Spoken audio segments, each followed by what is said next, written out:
conducting science on the International Space Station. One of the things that makes the International Space Station such a research lab are the express racks. There's a couple of them right here over my head.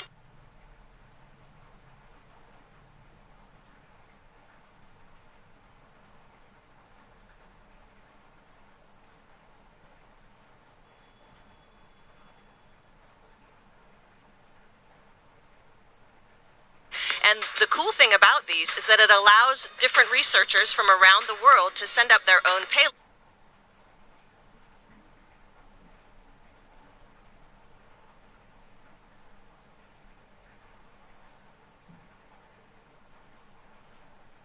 And the express rack provides the power and data, cooling, whatever that particular payload needs. One of the new facilities that will be coming up on SpaceX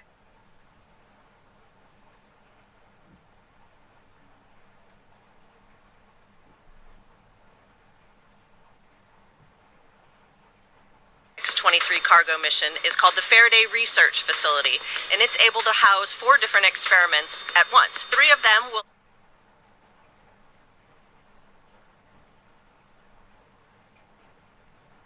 house small organisms. The 4th experiment will be a medical experiment to look at remote-controlled delivery of medication. So that will be an interesting technology demonstration as well. And we'll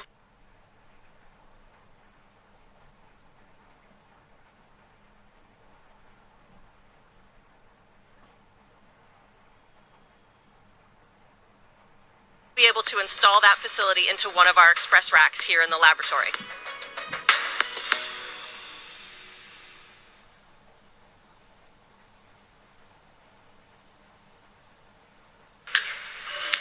And that was NASA astronauts Megan McArthur and Shane Kimbrough aboard the International Space Station. And welcome to the International Space Station.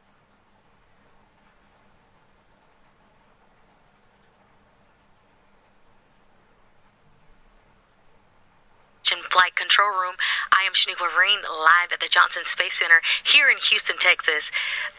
The team of flight controllers at Mission Control Houston today is being led by Flight Director Rebecca Wingfield. Teams here at Mission Control will really jump into action tonight into early Monday morning as Cargo Dragon approaches the International Space Station. There are currently 7 crew members living and working aboard the station. Expedition 65 consists of NASA astronauts Shane Kimbrough, Megan McArthur, and Mark Vandehei, Roscosmos cosmonauts Pyotr Dubrov and Oleg Novitsky, Aki Hoshide of JAXA, and Thomas Pesquet of the European Space Agency. As Crew Dragon approaches the International Space Station in the morning hours on August 30th, NASA astronauts Shane Kimbrough and Megan McArthur will be monitoring the arrival from the station's cupola. Cargo Dragon will remain attached to the International Space Station for about 1 month before being packed up with critical science and supplies and will splash down in the Atlantic Ocean or the Gulf of Mexico for that science to be analyzed back here on Earth. Everything's still a go from here in Mission Control Houston, and we're looking forward to welcoming another vehicle to the International Space Station. So for now, we'll head back out to Kennedy. Megan? Great, Shaniqua, thanks. Let's get one last status update from Andy and Joshua before the final moments of the countdown. Guys? Thanks, Megan. We are about T-minus 3.5 minutes until liftoff. The SpaceX team is working no significant issues. Right now, we are expecting the strongback to be reclining away from the rocket to its pre-launch position, about 2 degrees away from Falcon 9, in order to prepare for liftoff. That strongback is part of the transporter erector. You can see on screen right now, it's starting to recline away from Falcon 9. The transporter erector is that large truss structure next to Falcon 9. Its job is, again, to retract away from the rocket and prepare for liftoff. At this point, RP-1 fuel is completely loaded on the 2nd stage and nearly completely loaded on the 1st stage. Liquid oxygen loading is currently underway on both stages and will complete around the T-minus 2-minute mark. In these last few minutes, Falcon 9 is performing final health checks on its primary communications, avionics, and propulsion systems in preparation for flight. Dragon is undergoing vehicle health checks, and we did hear the call out T-minus 5 minutes for internal power. Switch to internal power, meaning it's living on its own, apart from ground support systems, which is great. We're also expecting right now the checkouts of the second stage thrust vector control actuators are underway. This is what we affectionately refer to as the engine wiggle test. Not very technical, but definitely kind of describes what we're talking about. We're moving the nozzles of those engines on the engine on the second stage to ensure we have control for the uphill climbing and navigating that vehicle. That's just part of making sure the guidance hardware is go for flight. SpaceX will do the exact same thing for all of the first stage engines just a few seconds before ignition. All of this in preparation for our rendezvous with Space Station tomorrow morning. And Space Station right now we're on approach for. We're catching up to. Launch load complete. Is just over the south edge of Australia as we speak. Dragon is in auto idle. And we just heard the call out that LOX load has been completed. That will wrap up propellant loading for the vehicle. You can start to see some white clouds forming around Falcon 9 and Dragon. That is normal and expected for us at this stage of the countdown. That is super chill liquid oxygen starting to condense as it reaches the warmer ambient air temperatures of Florida.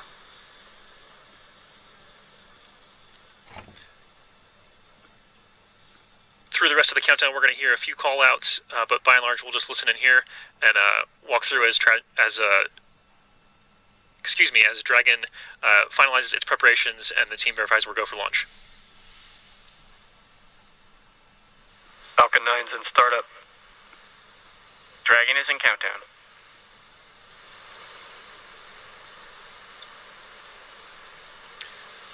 Both stages are now pressurizing for launch. Range and weather should both be good to go. Falcon 9, CRS-23, go for launch. That was the voice of the launch director verifying we are go. T-minus 30 seconds.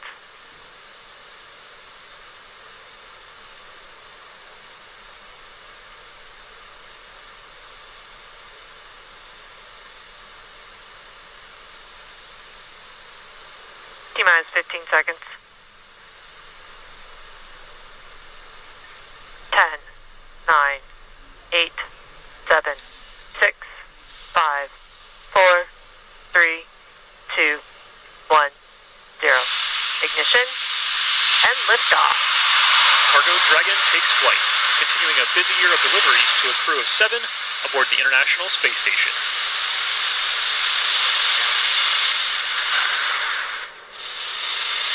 Stage 1 chamber pressure is nominal.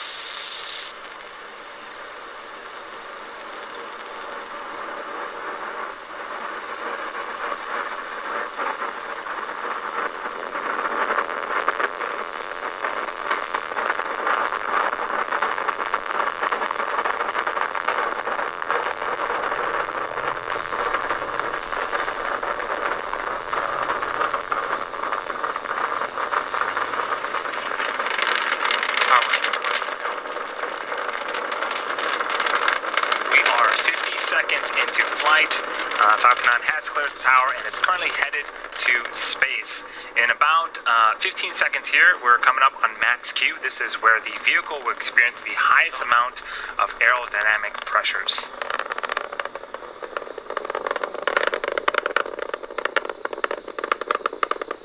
Max Q. And there was the call out for max Q. We actually throttled down the Merlin engines in preparation for that event. Coming up are 5 more events in rapid succession. Main engine cutoff, stage separation, first stage flip, second engine start 1, and then the boost back burn on the first stage will begin. Main engine cutoff, also known as MECO, is where all 9 M1D engines on the Falcon 9 first stage will shut down. This is followed by stage separation, or the separation of the first and second stages.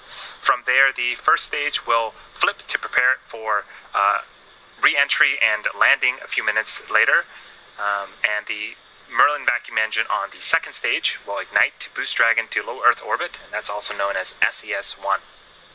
The first stage will then begin its boost back burn. That is the first of 3 burns needed to land on our drone ship today.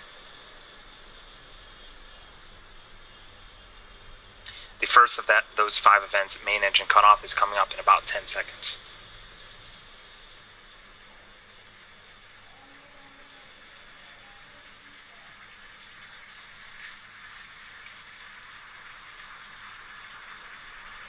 engine cutoff.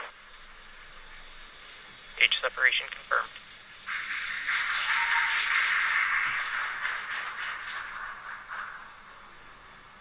Impact ignition.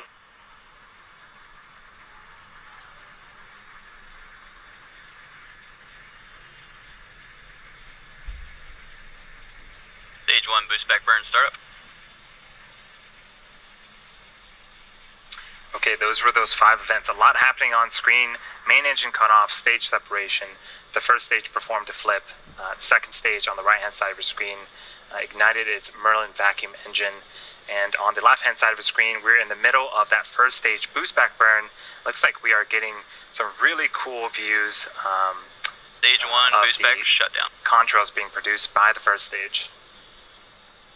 And that was the call out for the successful completion of our first of 3 burns on the first stage. So if you're just joining us, you're watching a live webcast of the 23rd commercial resupply mission to the International Space Station for NASA. This is SpaceX's 21st mission this year, and this is the cargo configuration of our Dragon spacecraft. Acquisition of signal at Bermuda. You might be interested to know, in order to get into space, the rocket has to do more than just go up. It actually has to go sideways really, really fast. At liftoff, gravity is pulling straight down the rocket, and as we ascend, we tilt the engines. That turns the rockets horizontally. Now, we're still going up, but we're also heading horizontally away from the launch pad in what we call a gravity turn. The rocket typically needs to go about 7.5 kilometers per second, or 17,500 miles per hour horizontally, in order to avoid being pulled back down to Earth and get into orbit.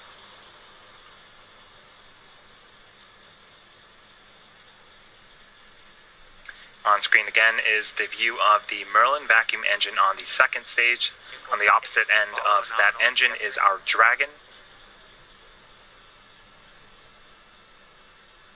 Next event for today's mission is the re-entry burn for the first stage. That's the second of 3 burns.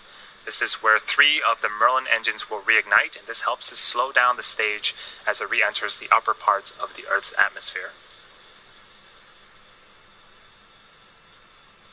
And that the beginning of that burn is happening in just under a minute.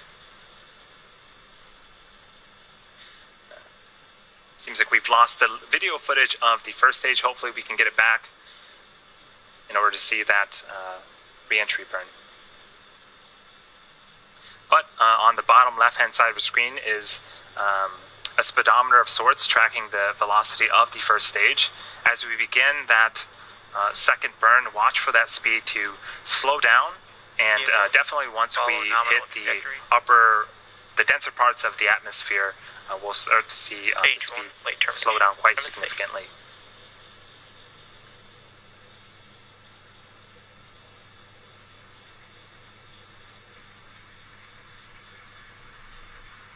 Stage 1 entry burn startup.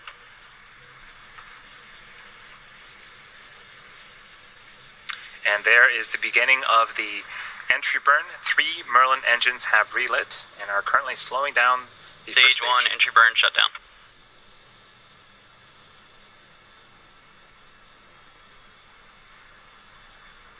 Awesome. That is the successful completion of the second burn. We are about 60 seconds away from landing, and the vehicle is traveling about 900 miles an hour. This really puts into perspective the deceleration. In the span of less than a minute, we'll have reduced the speed from the speed of a jet all the way down to 0 as the rocket lands.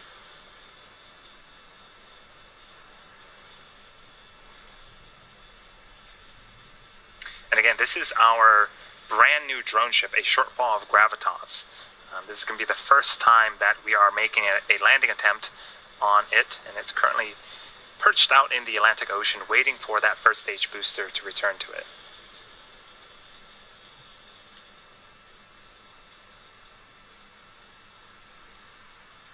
Stage 1 landing burn startup.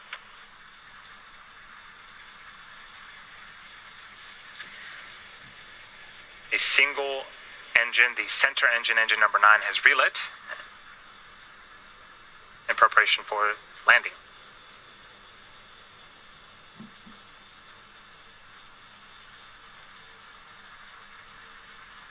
Stage 1, landing leg deploy.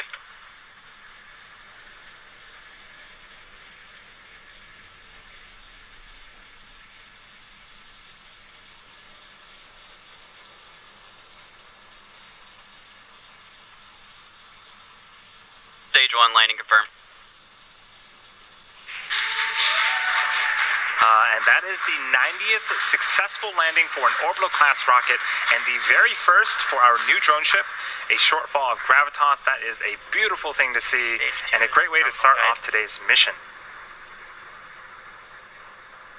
Next event, second stage, the Merlin vacuum engine will shut off its engine in an event called second engine cutoff, also known as SECO. And shortly after SECO, we'll be entering a coast phase and waiting for that confirmation of a good orbit.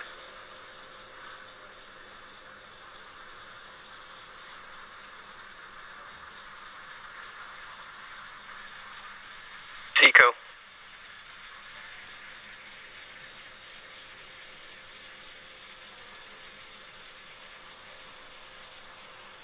Nominal orbit insertion. And we did get confirmation of both SECO, second engine cutoff, and a nominal orbital insertion. Now, the second stage has one last major task, and that is commanding separation of Dragon a couple of minutes from now. Again, this is the second flight for this particular Dragon and the first reuse of our upgraded cargo vehicle. We should have video of Dragon separation from the top of the second stage. It'll give us a nice view into Dragon's unpressurized cargo trunk.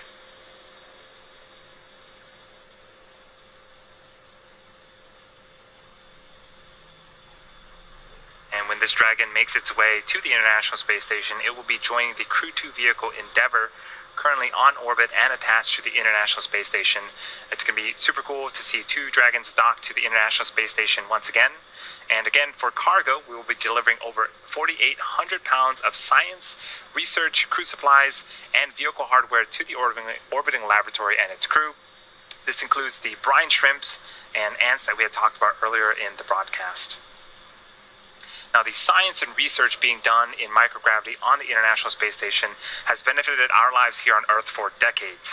What's really cool is that our new Cargo Dragon vehicle is also able to act as a laboratory in the advancement of this science and research. We call this capability Extend the Lab. It allows some powered payloads to remain on Dragon for experimentation during the duration of the mission. This is especially helpful when there is limited to no space on station for additional science, and it also helps cut down the amount of time the crew has to move payloads in and out of Dragon. For CRS-23, there are 3 Extend the Lab payloads launching with the mission, and once docked, a 4th, which is currently already on the space station, will be added to Dragon. So we are about a minute away from that separation from Dragon from the second stage. For now, we are enjoying some views of the second stage Merlin vacuum engine. We can talk a little bit about the upgrades that have been made to Dragon. The first is solar arrays. Typically, after separation, we wait for solar arrays to unfurl from Dragon. This upgraded Dragon has been redesigned, and the solar arrays has its panels built into the trunk section itself, providing power during flight and while on board the station. Another upgrade is how we dock. Before, we needed Dragon to be berth, which is where a robotic arm from the International Space Station reaches out and grabs Dragon and will attach it to the International Space Station. Now, Dragon can autonomously dock using a centerline camera and LiDAR, which is an acronym for Light Detection and Ranging. And so this autonomous docking sequence is what Dragon will go through in the short future as it continues to make its way towards the International Space Station. Separation confirmed. And that is a great view of Dragon separating from the top of the second stage.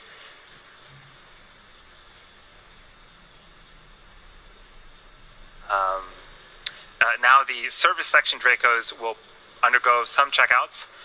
Coming up is the beginning of the nose cone opening sequence. I'm going to hand it over to Shaniqua in Houston to talk a little bit more about that.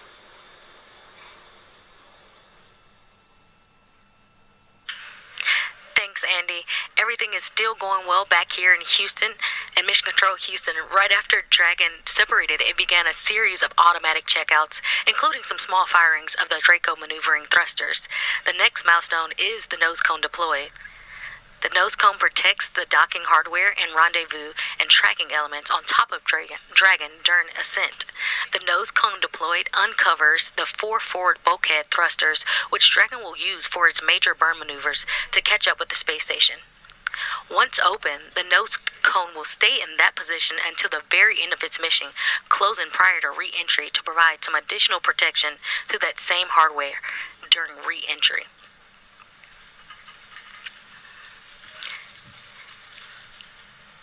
And we currently are waiting for confirmation for that nose cone to be deployed.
If you're just joining us, we're in Mission Control Houston currently, and we're waiting for the confirmation of nose cone deploy for Cargo Dragon.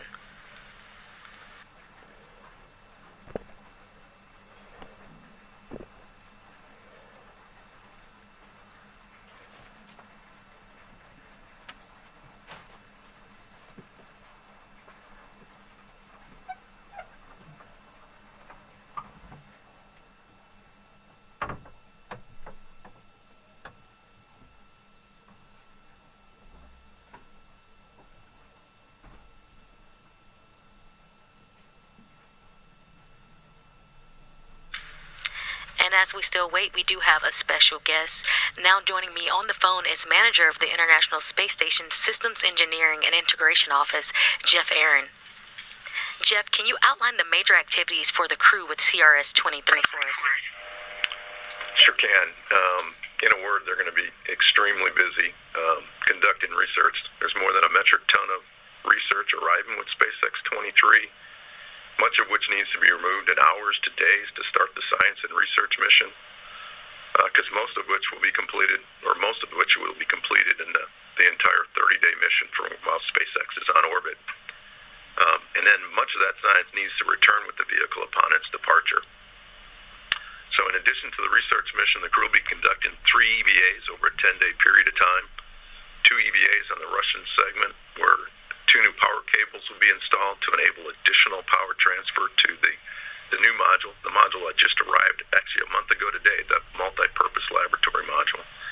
And 1 EVA on the U.S. segment to install the 3rd IROSA mod kit, which will enable the future solar array upgrade on the U.S. segment. Thanks, Jeff. And I know you mentioned a lot about the science and the hardware that's going up, but how critical are these deliveries for the station and for the astronauts aboard? Yeah, these commercial resupply missions are very, very important to continue advancing science aboard the space station.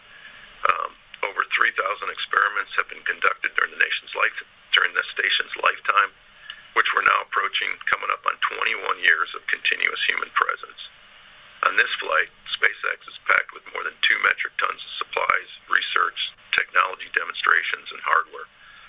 The crew will stay busy unpacking and conducting these research activities, with the first several days being extremely critical for several experiments: the Faraday Research Facility, ESA Biofilms, and Tangle Lab. and you mentioned, Jeff, as always, it's a busy time aboard the International Space Station with cargo vehicles and crews coming and going. You mentioned the 2 Russian spacewalks that are quickly approaching us. How complex will the next few months be for the station program and the global partnerships? Yeah, it's always a complex time on ISS. And SpaceX 23, as I think you pointed out earlier, it arrives tomorrow. So 30 some hours, when I'm trying to do real-time math here, 28 to 30 hours later. But 10 a.m. Central is when SpaceX will arrive. Following docking to the Node 2 forward port. And oh, by the way, this is the first cargo vehicle that will be docking to the forward port. The hatch will be opened about 2 hours later. And then the crew still has several hours of unpacking to do to begin the research program. And although the first EVA isn't until Friday of this week, the crew has already begun preparing for each of these upcoming spacewalks, which include suit preparations, tool gathering and packing, procedure reviews, and personally a lot of self-study for the astronauts. There will be 2 on the Russian segment, as you said, and 1 in the U.S. segment, all over a 10-day period of time. So it's very busy time, but as I kind of said up front there, it's kind of like that every day on ISS. So very exciting times. Thanks, Jeff. All right, and thanks so much for joining us today. Back here in the International Space Station Flight Control Room, flight controllers are monitoring the systems on the station itself ahead of Dragon's arrival Monday morning. Once Dragon crosses that approach ellipsoid, which is the mythical sphere around the station, flight controllers here in Mission Control Houston will begin joint operations with the SpaceX teams in Hawthorne, California. NASA astronauts Shane Kimbrough and Megan McArthur will be monitoring the approach and arrival of Dragon with a planned docking Monday morning at 10 a.m. Central Time, 11 a.m. Eastern. Once cargo Dragon is docked to the station, McArthur and Kimbrough will begin those hatch operations that Jeff mentioned, and between the International Space Station and cargo Dragon, hatches will be opened. Again, everything's still on track on the International Space Station side, so that'll do it for us here in Mission Control Houston. Now back over to Kennedy. Megan? Thanks, Shaniqua. That's going to wrap up our launch coverage of SpaceX's 23rd Commercial Resupply Services mission. Cargo Dragon is on course to dock to the International Space Station at about 11 a.m. Eastern Time tomorrow. We will have live coverage of rendezvous and docking beginning at 9:30. In the meantime, you can learn even more about this mission on nasa.gov Commercial Resupply. Thank you for joining us, and we'll leave you with a replay of today's gorgeous launch. T-minus 15 seconds.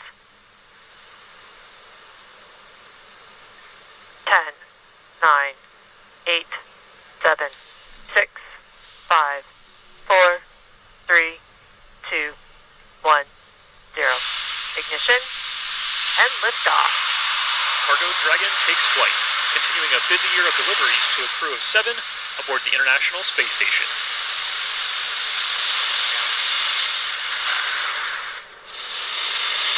Stage 1 chamber pressure is nominal.